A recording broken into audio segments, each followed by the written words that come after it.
কেন এই টিমগুলোকে টিম দেওয়া হলো? আমি থাকতে আমি জোড়াতালি দিয়ে আমি এই ধরনের টুর্নামেন্ট করবো না।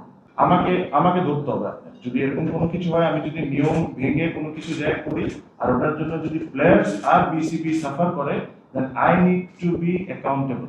এখানে আমার নিয়ম আছে 10 কোটি টাকা ব্যাংক গ্যারান্টি দিতে হবে। আমি ওই জিনিসটা না মেনে তাকে 2 কোটি টাকা ব্যাংক গ্যারান্টি নিয়ে পুরো টিমটা ওকে দিয়ে দেওয়ার পর সে এন্ড অফ দ্য ডে প্লেয়ারদের পেমেন্ট করছে না।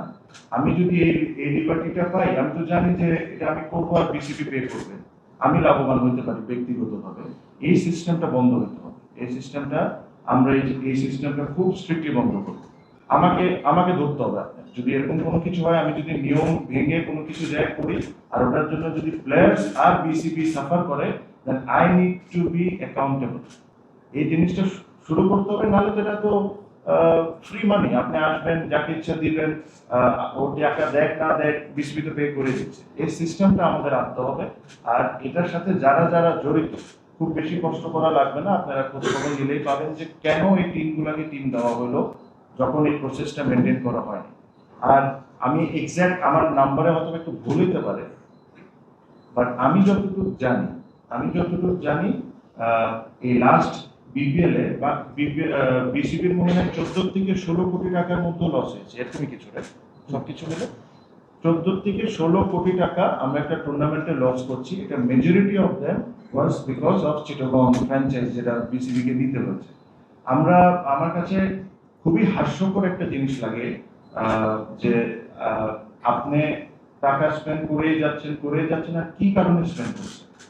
আপনাদের নিজেদের ভুলের কারণে আপনি স্পেন্ড করছেন। আপনারা সব রুলসটা মেনটেন করে যদি টুর্নামেন্টটা করতেন, তারপরে যদি এটা ফেল করতো, তাহলে ঠিক আছে, একটা ব্যবস্থা করা যায়।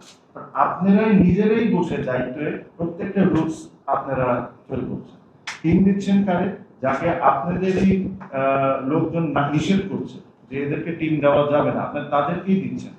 যখনই আমরা বিপিএল এ বিভিন্ন বিষয়ে কথা বলি যে বিপিএল এর ক্রিকেট ক্লিন হচ্ছে না, এই বিষয়টা তো আপনি ধরে আনতে হবে যে ক্লিন তো উপর থেকেও হচ্ছিল না।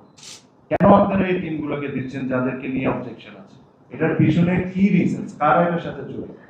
এই জিনিসগুলা তুলে ধরা it is very very very high time. আমি একটা জিনিস বলেছি যে যদি আপনার ক্লিন করতে হয়, উপর থেকে নিয়ে নিচে পর্যন্ত প্রত্যেকটা জায়গায় আপনার ধরতে হবে। আপনি একটা জায়গায় দেখবেন, যেটা আপনি দেখছেন ওটা নিয়ে আপনি আলোচনা করবেন, ওটা নিয়ে কথা বলবেন, ওটা বলাটা খুব সহজ। বাট যে জিনিসগুলো আপনারা দেখছেন না, যে জিনিসগুলো আজকে আমি আপনাদেরকে বলছি, এই জায়গাটাও ক্লিন করা খুব ইম্পর্টেন্ট। বিকজ ক্রিকেট বিসিবি সব দিক থেকে এই জায়গা থেকে ক্ষতিগ্রস্ত হচ্ছে। আপনি একটা টুর্নামেন্ট করছেন, বুঝলাম টুর্নামেন্ট হবে, একটা টুর্নামেন্ট একটা সময় লাভ করতো, প্রফিট হতো। আজকে ওই টুর্নামেন্টের 10 থেকে 15, 16, 14 হোয়াট এভার এক্সাক্ট অ্যামাউন্ট আমি বলতে পারছি না, বাট এরকমই কিছু একটা হবে 14-16 কোটি টাকার মধ্যে এটা লস করছে। বাট এইভাবে করে আর কয়দিন we have much better things to do. আমি জানি না, সামনে যদি ইনশাআল্লাহ আমরা যদি দায়িত্ব আসি, আমার যেটা ইচ্ছা আমি একদম পরিষ্কার বলি, যদি আমরা প্রপার ফ্র্যাঞ্চাইজ না পাই, আমার কাছে মনে হয় না যে বিপিএলটা করা উচিত আমাদের।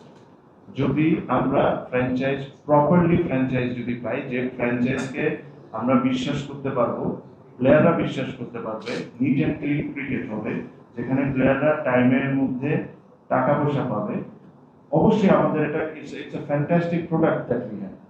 এটাতে মানুষের ক্রেজ আছে, মানুষ পছন্দ করে, আমরা অবশ্যই এটা করবো। বাট লাস্ট টাইমের মতো করার জন্যই করতেই হবে বলে করাতে, এটা হচ্ছে না করাই ভালো। সো when I said যে এভাবে না করাই ভালো, আমি এই জিনিসটাই মিন করেছি যে কোনো কারণ ছাড়া তো করতেই হবে, দেখে জোড়াতালি দিয়ে টিমগুলো নিয়ে 10 কোটি টাকার জায়গায় 2 কোটি টাকা নিয়ে করে দেওয়া হচ্ছে, না করাই ভালো। সো আশা করি আমরা বা ভবিষ্যতে যারা আসবে they will start working towards this. আর আমি এখনো বিশ্বাস করি আমাদের এখানে অনেক বড় বড় কর্পোরেট আছে যাদেরকে আমাদের কনভিন্স করতে হবে যে এখানে আসার জন্য, এখানে এসে পার্টিসিপেট করার জন্য। আমি আবারও বলি, BPL is a fantastic product.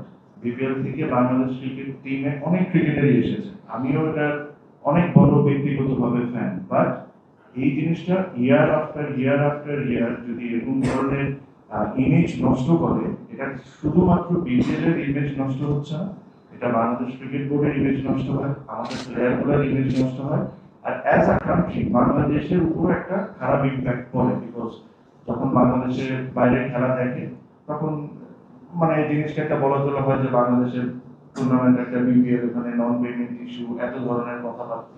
তো আমার কাছে মনে হয় এই জায়গা থেকে বের হয়ে এসে একটা প্রসেস মেনটেন করে ক্লিন ভাবে আমাদের এই জিনিসটা নতুন করে শুরু করা হোক। আর যেরকম ফাইন ভাইও একমত হবেন, আমিও একমত।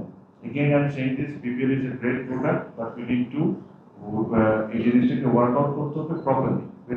Everything should be maintain. আর যদি এসব আমরা না করতে পারি, অ্যাটলিস্ট আমি থাকতে আমি জোড়া তালি দিয়ে আমি এই ধরনের টুর্নামেন্ট করবো না।